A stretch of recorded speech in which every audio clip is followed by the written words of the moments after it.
우리가 하나님 앞에서 가장 최악의 순간으로 빠져드는 것은 무엇이냐면 포기입니다. 그러니까 내가 너무나도 큰 죄인이고 더 이상은 회복될 가망이 없는 사람이다 라고 그렇게 빠져버리는 것이죠. 그런데 오늘 하나님께서 이 호세아서를 통해서 우리에게 말씀하시는 것은 그 고멜과 같이 정말로 그 음란한 여인, 또 아이들이 있음에도 불구하고 나아가서 그 자신의 바알을 찾고 자신의 다른 남편들을 찾는 그러한 그 음란한 여인이라 할지라도 하나님께서는 끝까지 포기하지 않으시고 그를 붙잡으셔서 회복시키시겠다고 하는 약속을 주신다는 데 있습니다. 그것이 호세아서에서 우리에게 계시되는 하나님의 본 모습입니다. 하나님은 포기하지 않으신다. 하나님은 우리의 어떤 죄악들이 너무나도 관영하여서 이제 더 이상 하나님을 부를 수 있을까, 또 하나님과의 관계가 내 안에서 회복될 수 있을까 하는 상황에 처해 있다 할지라도, 그 어떠한 순간과 상황이라 할지라도 주님께서는 우리를 완전하게 회복시킬 계획을 갖고 계신다는 것입니다. 그래서 오늘 16절의 말씀을 보면 여호와께서 이르시되 그날에 내가 나를 내 남편이라 일컫고 다시는 내 바알이라 일컫지 아니하리라, 이렇게 말씀하시는데요.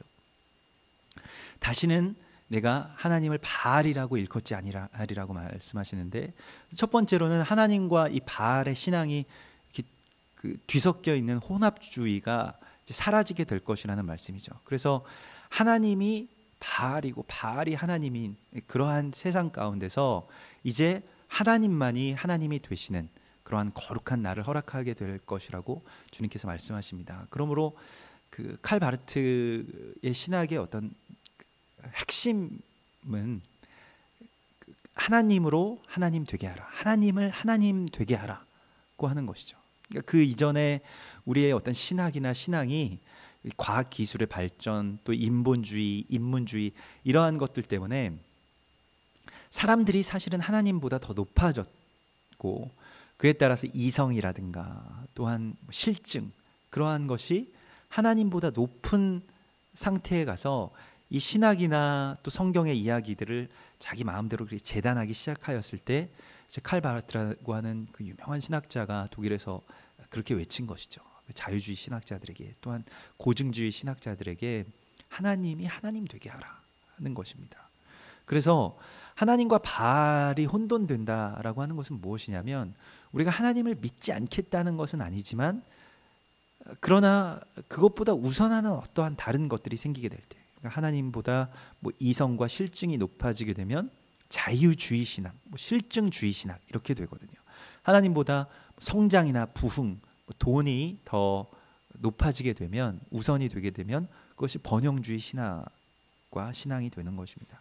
하나님보다 영적인 체험이나 은사가 더 중요하게 되면 그것이 은사주의 신앙, 은사주의 신학 이렇게 되는 것입니다. 그러므로 결국 하나님만 남게 된다는 것은 무엇이냐면, 오늘날의 우리에게는 모든 주의가 없어지는 것입니다. 그러니까 그 모든 어떤 우선하는 것들이 없어지는 것, 그러니까 무슨 주의로 돌아가야 되는 것이 없고, 우리에게는 좌로나 우로나 치우치지 않을 수 있는 그러한 길이 우리에게 주신 그 참된 길인데, 그것은 오직 예수님께만 집중하는 것입니다. 그러니까 우리는 그 무엇인가를 이제 그 사람이 한번 파기 시작하면 이제 거기에 대해서 그 세계 안에서 계속 생각하고 거기에서 맴돌게 됨으로써 거기에 집중하고, 그러한 말하자면 중독 가운데 빠지는 것처럼 우리의 어떤 생각이나 세계관도 그렇게 빠질 수 있는 가능성이 굉장히 많이 있어요. 사람들이 하나님의 길을 간다라고 하는 것은 마치 외줄타기를 하는 것처럼 굉장히 불안한 길입니다. 그러므로 우리가 모든 어떤 주의, 영어로는 무슨 이즘이라고 하는 것들을 다 극복할 수 있는, 거기에서 빠져나올 수 있는 길은, 좌로나 우로나 치우치지 않는 길은 오직 말씀 안에서 예수 그리스도에게만 계속 집중해야 된다는 것입니다. 어쩌면 이것은 굉장히 밍숭맹숭한 것일 수도 있어요. 어느 한쪽으로 확 치우쳐서 그것을 주장하는 것은 굉장히 쉬운 일입니다. 어떻게 보면 굉장히 명확하고 그 모든 세계 안에서 그것이 딱 떨어지는데, 하나님께서 창조하신 이 세계는 그렇게 딱 떨어지지 않아요. 그러니까 우리의 어떤 생각이나 어떤 주장 안에서 모든 것이 다 맞춰지지가 않는다는 것입니다. 거기에 이 그 은혜와 또한 예수 그리스도의 길이 있는 것이에요. 그래서 뭐 동양의 사상 가운데서도 뭐 중용이라는 것이 있습니다만은 우리가 좌로나 우로나 지금 치우치지 않을 수 있는 것은 지혜가 없이는 되지가 않아요. 예수 그리스도는 지혜이시기 때문에 우리가 어느 한쪽으로 치우치려고 할 때 그것을 다시 빠져나올 수 있게 하는 지혜를 우리 가운데 주시는 것입니다. 우리가 겸손하게 주님께 이것을 구할 때에 우리는 좌로나 우로나 치우치지 않을 수 있죠. 그래서 모든 주의라고 하는 어떤 우상, 나의 어떤 생각이나 세계관이나 또 나의 성향이나 다 사람들이 어떤 한쪽으로 이렇게 치우치면서 자라가려고 할 때 그것에 대한 균형을 맞춰주는 것은 오직 그리스도 예수이신 하나님의 지혜 외에는 없습니다. 그래서 좌로나 우로나 치우치지 않고 오직 주님만을 바라보는 것은 어떠한 신학에 있지 아니하고 또 어떠한 사상에 있지 아니하고 예수님 앞에 엎드리겠다라고 하는 겸손함에 있는 것입니다. 그러니까 우리가 끊임없이 주님 앞에 나아가서 기도하고 엎드리고 주님 저는 아무것도 모릅니다. 주님 이 길이 맞는지 또한 이러한 것이 사람들이 주장하는 것들이 맞는지 그래서 내가 알지 못하지만은 주님께 끊임없이 질문하는 것입니다. 그래서 계속해서 이것이 맞습니까? 또한 질문하고 또 나를 인도해 달라고 하나님께 나 자신을 완전하게 맡기는 것이 좌로나 우로나 치우치지 않을 수 있고 또한 그것이 바로 하나님이 하나님 되게 하는 것이고 우리 안에 있는 다 혼재되어 있는 것들 섞여 있는 것들 이게 그 하나님의 길과 또한 사람의 생각이 모호하게 막 다 섞여요. 교회에서도 마찬가지입니다. 무엇인가를 이렇게 주장하고 또 어떠한 일에 대하여서 사명을 맡아서 사역을 하다 보면 어느 순간에 내 생각과 하나님의 생각들이 막 섞일 때가 있습니다. 근데 그때에 빨리 나 자신을 그리스도 예수와 함께 십자가에 못 박고 하나님의 뜻만을 간구해야 되는 것입니다. 거기에는 나의 자존심의 포기, 나의 자아의 그러한 포기가 반드시 그 뒤따르게 되는 것이죠.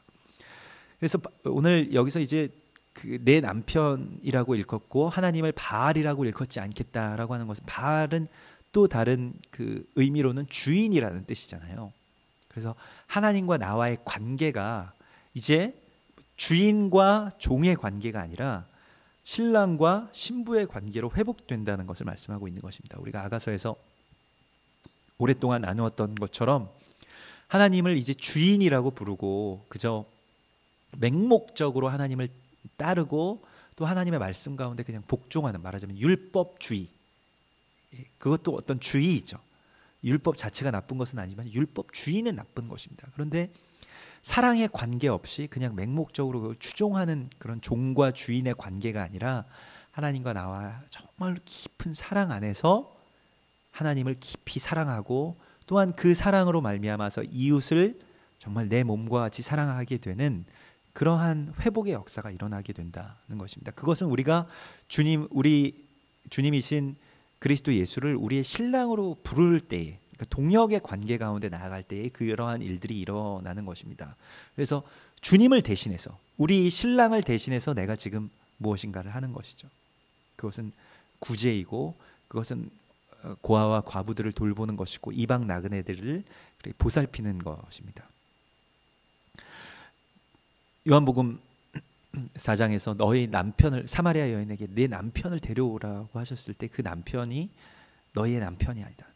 너의 남편이 아니고 영원한 목마름이라고 하는 것은 그 사마리아 여인의 영원한 목마름은 바로 그 남편을 찾지 못한 목마름이었거든요. 그러니까 우리에게도 지금 필요한 것은 무엇이냐면 주님을 남편이라고 부르는 그 관계 가운데로의 진전입니다. 하나님과 나와의 관계가 그러한 진전 가운데로 나아가는 것이고 그것이 우리가 그 아가서에서 받은 하나님의 계시이죠.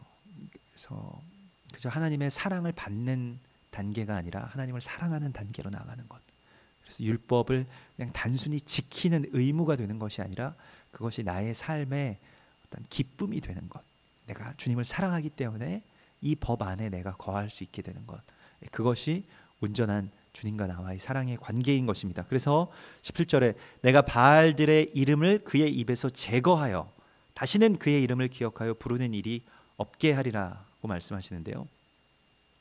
바알들의 이름을 제거한다, 입에서 제거한다라고 하는 것이 이제 입술의 거룩함을 회복하시겠다고 하는 하나님의 약속이죠.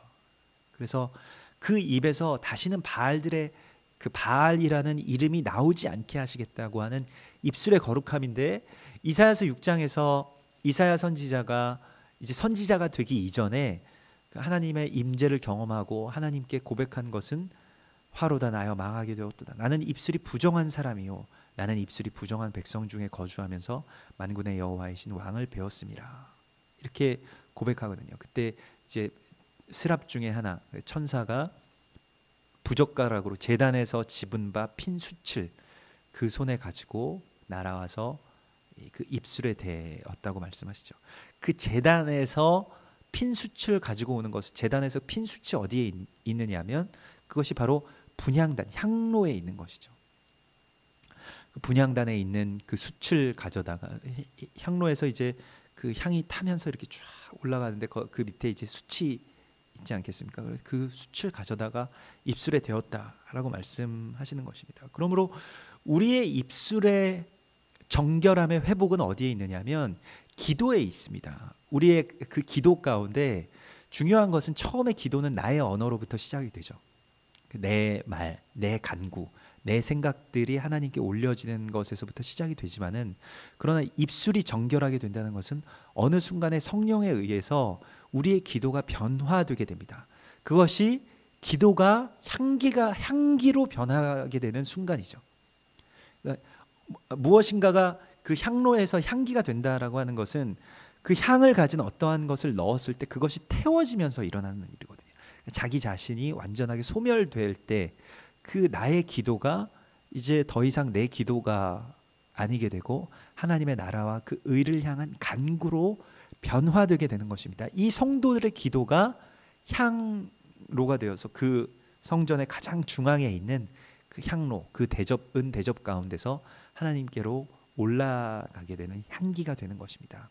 이것을 주님께서 사용하시고, 이것이 이제 다 차서 부어질 때, 그래서 향기가, 성도들의 기도가 이 쟁반에 차서 부어질 때 이제 그 날이 열리게 될 것이라고 주님께서 말씀하시는데요. 그래서 오늘날에 그 특별히 방언이 회복될 때 있지 않습니까? 그 방언이 오랫동안 그 초대교회 이후로부터 오랫동안 교회에서 떠나 있었는데, 그 방언이 회복되는 시기가, 교회의 방언이 회복되는 시기는 또한 이스라엘에서 히브리어가 회복되는 시기와 거의 맞물립니다. 굉장히 신비한 일들 가운데 하나인데요. 이스라엘이 그 나라가 없어지게 되면서 사람들이 다 제각각 그 전 세계로 흩어져서 살게 되면서 언어 자체가 사라졌죠. 그 언어를 쓸 수 있는 나라가 없으니까요. 라틴어처럼 완전히 사어가 되었는데 그 언어가 이제 회복이 되고, 성경에서 그 남은 그 기록들을 모아다가 다시 그것을 생활할 수 있는 그 구어로 이렇게 벤 예후다라고 하는 유대인 랍비가 그것을 그렇게 회복하게 되고, 그때의 전 세계에 또한 교회에서 일어났던 일은 방언이 교회에게 주어지게 된 것입니다. 그 연관 관계가 아주 놀라운 것이죠. 그래서 우리가 방언으로 기도한다는 것은 하나님의 언어로 우리가 기도한다는 것이고, 나의 어떠한 뜻과 생각으로 기도하는 것보다 훨씬 더 의미 있는 일입니다. 우리가 그냥 내 자아를 중심으로 해서 기도라는 것을 생각할 때, 내가 알지 못하는 기도를 내가 할 필요가 뭐가 있냐 이렇게 생각하는데, 내가 아는 기도를 내가 할 필요가 뭐가 있습니까? 하나님이 들으셔야 진정한 기도인데, 내가 아는 기도, 또 내가 인지하고 있는 것, 나의 어떤 의지 안에서 나오는 기도를 할 필요가 없는 것이죠. 그런데 우리가 오랫동안 그러면 나의 뜻이 아닌 하나님의 뜻으로 이제 기도하다 보면, 방언이라는 것을 그렇게 기도하다 보면 하나님께서 또한 방언의 뜻을, 우리가 알아야 될 뜻을 또한 알려주시죠. 그리고 어떠한 은사를 맡은 자들은 또한 그것을 통역하게 되고, 또 그 안에서 이제 하나님의 역사들을 이루어가게 되는데, 우리의 기도는 하나님께 드려지는 향기입니다. 이것을 우리가 알아야 됩니다. 그래서 입술의 거룩함을 주님께서 오늘 우리 가운데 회복해 주시겠다고 말씀하시고, 그것은 바알들의 이름을 더 이상 부르짖지 않고 이제 하나님의 이름만을, 또 하나님의 나라만을 부르짖는 것을 말합니다. 그래서 우리가 기도할 때에 중언부언하면서 마치 이방인들이 이방신을 바알신을 섬기는 것과 같이 하지 말라고 주님께서 말씀하시죠. 그러니까 그 나를 위해서 하는 기도, 또 나의 어떤 필요와 그 채움을 위해서 하는 기도, 그것은 이미 하나님께 그냥 맡겨진 것입니다. 하나님께서는 하나님과 우리와의 관계를 그렇게 이방신을 섬기는 것처럼 뭔가 부족하면 찾아와서 그것을 애걸하고 그래서 그걸 받아내고 하는 그러한 관계로 우리와 지내고 싶어 하지 않으세요. 뭐 신랑과 신부의 관계가 돈 떨어지면 만나는 관계가 돼서는 안 되는 것이죠. 그런 서로의 어떤 필요를 이미 다 알고 있고, 내가 가난하다는 것은, 내가 부족하다는 것은 하나님께도 그대로 연결되고 하나님도 바로 아시는 그러한 관계에 있기 때문에, 그러면 지금 내가 돈 없는 거를 하나님 아십니까? 라고 말씀드릴 필요가 없는 것이죠. 하나님 다 아신다는 것이죠. 그 정도의 관계 안에서 우리가 하나님께 무언가를 구하고 그렇게 바라고 하는 것이 아니라는 것입니다. 기도는 이미 하나님과 나와는 같은 한 몸인 것이에요. 신랑과 신부의 관계와 같이 우리가 같이 다 모든 것을 알고 있는 관계에서, 그러면 기도가 왜 필요하느냐? 그것은 오히려 우리가 하나님께 연결되어서 하나님의 마음을 받는, 그래서 하나님의 마음을 받아서 하나님의 언어를 이 세상 가운데 선포하는 데에 초점이 있는 것이죠. 그것이 바로 우리가 더 이상 우리의 입술에서 바알을 외치지 않고 하나님의 언어로 말하는 그 입술의 정결함 가운데로 나오게 하겠다라고 하시는 하나님의 약속입니다. 그래서 또한 그의 이름을 기억하여 부르는 일이 없게 하리라. 다시는 그의 이름을 기억하여 부르는 일이 없게 하리라. 그 두 번째의 정결함은, 그 정결함의 회복은 기억의 거룩함입니다. 모든 어떤 정신적인 문제는 그 대부분 다 기억을 많이 하는 사람들에게 오는데요. 기억력이 너무 이렇게 뛰어난 것도 이렇게 좋지 않죠. 기억이라고 하는 것은 왜냐하면 선택적인 것입니다. 사람이 모든 것을 다 기억한다고 하지만 거의 한 9년 정도가 되면 90%를 잊어버린다고 합니다. 우리가 다 기억한다고 하지만 9년 전의 일들에 대하여서 그걸 다 기록해 놓았다가 우리가 뭔가를 쓰거나 아니면 우리가 무엇에 대해서 답하였거나 하는 똑같은 문제를 9년 후에 가지고 와서 거기에 대해서 쓰라고 이야기하고, 그것을 이제 비교해 보는 실험들을 그 심리학자들이 하였는데, 거의 대부분 90% 이상이 다 그렇게 그 다른 답, 그러니까 답 자체가 90% 이상이 바뀌게 되는데, 뭐 어떤 그러한 그 자신의 어떤 가치나 판단이나 이런 것들이 다 바뀌게 되는데, 그런데 더 놀라운 사실은 무엇이냐면, 지난 9년 전에 당신이 썼던 것입니다라고 해서 그 답안지를 가져다가 주면 기억이 새로워져서 아, 내가 이런 답을 했습니다라고 인정하는 것이 아니라, 대부분의 사람들은 다 그럴 리가 없습니다라고 이야기한다는 것이에요. 이건 아마 잘못된 것일 것이라고, 그렇게 인정을 할 수가 없을 만큼 기억이 완전하게 망각된다는 것입니다. 이것이 하나님께서 우리에게 주신 또 하나의 선물이죠. 망각이라고 하는 것은 선물 중에 하나인 것입니다. 그런데 그것을 이 선택적인 어떤 기억 가운데서 나에게 슬프고 아팠던 기억, 억울했던 기억, 안 좋았던 기억들만 남고, 기억에서 그것이 지워지지 않으면 그게 증오가 되고 상처가 되고 분노가 되고 뭐 병폐가 되고 폭력이 되고 나의 어떤 질병이 되는 것이죠. 근데 그 기억들을 새롭게 하는 것이 무엇이냐? 이 오늘 기억을 새롭게 하시겠다고 주님께서 말씀하시는데, 그 기억이 새롭게 되는 것이 무엇이냐면 결국에는 하나님께서 우리의 기억 가운데 개입하신다는 것입니다. 우리는 이걸 구해야 되는데요. 주님, 나의 기억에 개입하셔서 정말로 주께만 필요한 것들만 남게 해달라고 그렇게 우리가 기도해야 됩니다. 뭐 단기적인 기억이든 장기적인 기억이든 그 기억에 대해서도 우리의 온전한 주권자이신 하나님께 그것을 우리가 내어드릴 필요가 있습니다. 내가 잡고 있을 필요가 없어요, 기억이라는 것을. 그래서 이사야서 65장 17절에 보라, 내가 새 하늘과 새 땅을 창조하나니 이전 것은 기억되거나 다시는 마음에 생각나지 아니할 것이라고 말씀하십니다. 하나님께서 우리의 기억을 다루어 가시는 방법은 무엇입니까? 새 하늘과 새 땅을 창조하시는 데 있어요. 새 하늘과 새 땅의 창조의 역사가 우리의 이전에 좋지 않은 기억들을 몰아내는 것입니다. 그런데 소망이 없는 사람들은 예전 것만 계속 끌어다가 쓰는 것이에요. 생각들을. 그러니까 앞날에 대한 소망, 기대, 하나님과 더불어서 세워나갈 그 일에 대한 어떤 갈망으로 우리가 새롭게 창조되면, 그 창조의 역사 가운데로 우리가 함께 들어가게 되면 기억이라는 것이 그 창조에 집중되게 되는데, 안 그러면 계속 예전에 나는 무슨 상처를 받았고 누군가에게 뭐 억울한 일을 당했고 그래서 나는 슬프고 아프고 나는 그때 실패했고 좌절했고 낙담했고 그런 것만 계속 떠올린다는 것이죠. 그래서 근래에 무슨 어떠한 그러한 내적 치유라고 하는 것이 이전의 기억들을 다시 끄집어내어서 그 망각 가운데, 하나님께서 주신 망각 가운데 잘 있는 어떠한 그런 것을 다시 끄집어내서 그걸 우리가 치유해야 된다라고 주장을 하는데, 뭐 일리가 있는 말씀입니다만은, 그러나 하나님의 치유의 역사는 그것과는 조금 다릅니다. 하나님은 장래에 대한 소망 가운데로 우리를 이끄심으로써 우리의 이전의 기억의 나쁜 생각들을 몰아내는 것이죠. 덜어내는 것이죠. 우리 만약에 우리의 마음이라고 하는 이 생각이라고 하는 어떤 그릇이 있다면 그 그릇에 담을 수 있는 생각들은 한정적인 것인데, 근데 과거의 어떤 영화, 과거에 나는 어땠다, 과거에 나는 굉장히 잘 나가는 사람이었다, 뭐 이러한 기억이라든가, 아니면 과거에 나는 너무 슬픈 일을 당했다, 이러한 기억이라든가, 이런 거 아무 쓸모가 없는 것이죠. 지금 하나님과 더불어서 이 앞날의 일들을 세워나갈 그 소망 가운데 내가 들어가게 되면, 내가 지금 뭘 할까, 하나님이 지금 어떻게 이루어 가실까, 하나님이 지금 하나님의 나라와 그 일을 위해서 나를 어떻게 사용하실까에 대한 그런 기대가 들어오게 된다는 것입니다. 그런데 기대 없는 사람들은 기억 속에서 살아가게 되죠.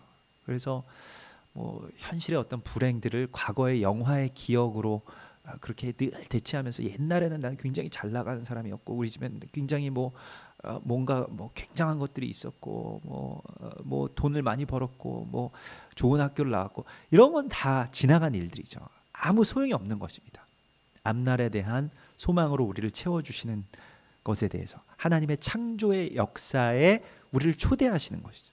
그래서 창조의 역사가 우리의 기억들을 다스리시는 그 속에서 우리의 기억들이 다시 창조되는 것, 그 창조의 역사로 그렇게 기대하면서 나아가게 되는 것이 오늘 하나님께서 우리 가운데 주시겠다고 하는 그 기억에 대한 그 회복의 역사입니다. 그래서 소망만을, 또 소망에 필요한 기억들만을 남겨놓게 되는 것이 우리에게 정말로 중요하고, 그렇지 않고 떠오르는 모든 생각들에 대하여서 우리가 선포해야 됩니다.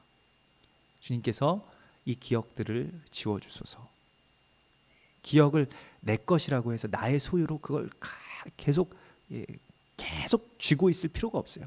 그것을 놓을 수 있는 권세를 우리 가운데 주신 것입니다. 하나님께서 쓸모없는 기억들은 다 내 안에서 완전하게 사라졌음을 여러분들 예수 그리스도의 이름으로 선포하고, 창조의 주인이신 하나님과 더불어서 이제 앞날에 대한 소망의 생각들로 가득 찰 수 있도록 나를 그렇게 이끌어 주실 것을 우리가 기대해야 됩니다. 그때에 18절에 보면 그 날에는, 이제 보십시오, 이제 소망을 향한 그러한 그 이미지들을 이제 우리가 그리게 되는 것인데요. 그 날이라고 하는 것이 중요하죠. 이 소예언서에서, 모든 예언서에서 그 날이라고 하는 것은 하나님의 심판의 날, 또 하나님의 회복의 날인 것입니다. 내가 그들을 위하여 들짐승과 공중의 새와 땅의 곤충과 더불어 언약을 맺으며, 들짐승과 공중의 새와 땅의 곤충이 언약을 맺는다라고 하는 것은 사실 그들이 하나님과의 언약을 맺을 관계 가운데 나오는 것이 아니라 앞에 나오는 그들을 위하여라는 말이 중요한 것입니다. 하나님의 백성들을 위하여서 창조의 질서가 다시 회복되게 된다라는 것입니다. 창조의 질서를 한마디로 표현한다면 그것은 바로 샬롬입니다. 안식이죠. 창조의 질서라고 하는 것은 샬롬이 회복되는 것입니다. 완전한 샬롬, 하나님이 쉬셨더라라고 하는 그 샬롬, 안식이 회복되는 것이죠. 그것이 회복되는 것은 무엇이냐면, 모든 짐승과 모든 세상의 사람들이 서로 물고 뜯는 그러한 그 투쟁의 관계들이 해소되는 것입니다. 사라지는 것입니다. 그 고리들이 풀어지는 것입니다. 그러니까 우리의 지금 세계관은 그 정글의 세계관이죠. 약육강식, 약한 자가 강한 자에게 삼키워지는 승자 독식의 어떤 시대 가운데 살아가고 있고, 그것이 우리를 지배하고 있었던 지난 한 1000년, 지난 한 100여 년, 예수 그리스도께서 이 땅에 오시고 승천하신 이후에 또 한 축으로 진행되었던 그러한 세계관이죠. 그래서 힘이 있는 자가 약한 자를 다스리게 되는 것. 그것이 제국주의이고, 그것이 말하자면 진화론인 것입니다. 사회 진화론도 마찬가지인데, 사회에서 강한 사회, 강한 나라만 살아남고 약한 사회는 다 죽인다, 이러한 것이죠. 그러나 하나님의 역사는 그와는 반대입니다. 약한 자들도 강한 자와 더불어서 살아갈 수 있는 것이 창조의 역사의 어떤 회복입니다. 그것이 샬롬이죠. 샬롬이라고 하는 것은 강한 자가 약한 자들을 잘 다스리는 것이 아니라, 샬롬이라고 하는 것은 강한 자도 약한 자도 하나님 앞에서 온전한 양과 같이 하나님께 복종하고 하나님을 찬양하는 데에 나아가게 되는 것입니다. 그래서 이게 약한 자들이 강한 자에게 반란을 하고 강한 자들이 힘으로 억제하고, 이게 계속 되풀이되는, 이름만 바꾸었지 민주주의든 사회주의든 공산주의든 제국주의든 다 계속 어떠한 그러한 것들이 계속 나오는 것이거든요. 그런데 그 고리가 사라지게 되는 것이 창조의 역사의 회복이고, 이것에 대한 소망은 교회에게만 있습니다. 오늘 주님을 믿는 자들에게만 이 소망이 있는 것입니다. 그래서 노아의 홍수 이전에는 육식이라는 것이 없었죠. 노아의 방주에서 사자가 양들을 왜 안 잡아먹었을까? 육식이 없었던 것입니다.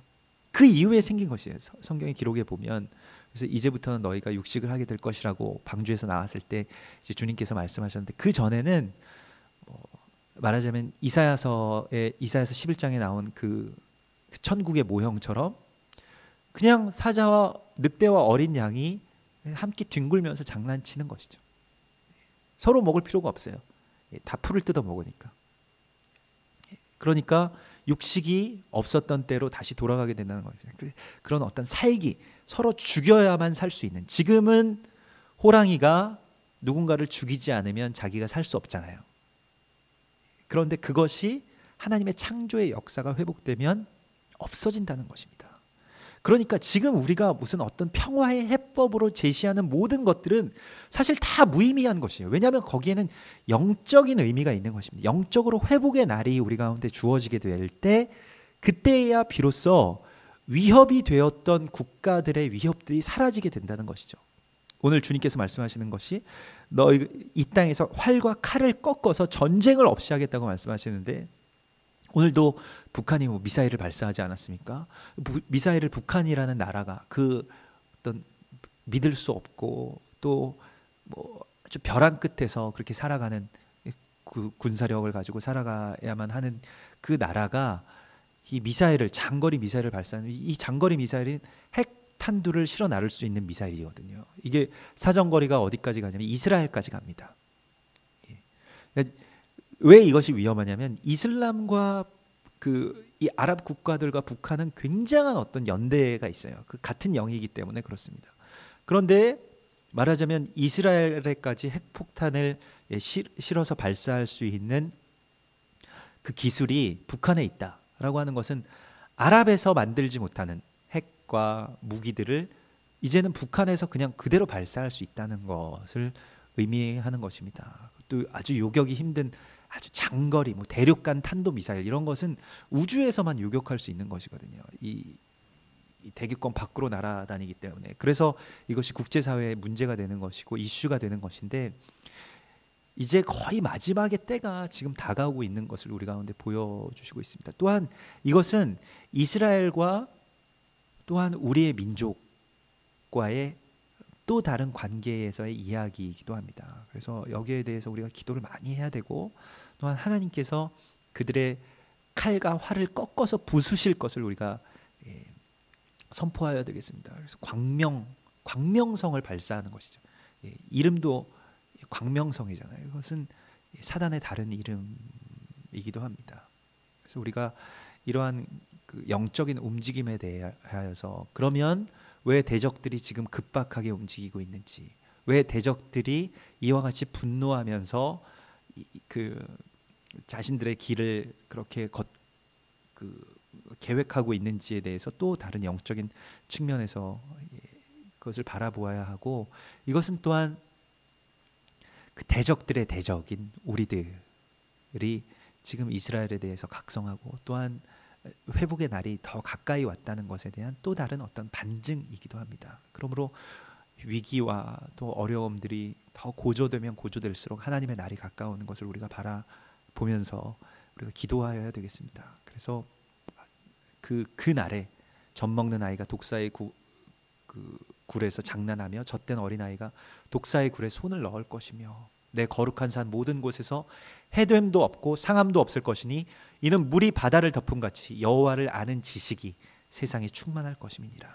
그러므로 여호와를 아는 지식으로 이 땅 가운데 충만하고 그리스도 예수께서 메시아라는 것을 아는 지식으로 이 온 세상이 충만하게 그렇게 들어오게 될 때 하나님의 그 위대한 회복의 역사들이 이루어질 것을 우리가 소망하고, 또한 우리는 그 날을 향하여서 지금 한 걸음 한 걸음 나아가는 주님의 백성, 주님의 거룩한 신부가 될 것이라고 주께서 약속하십니다. 같이 기도하겠습니다.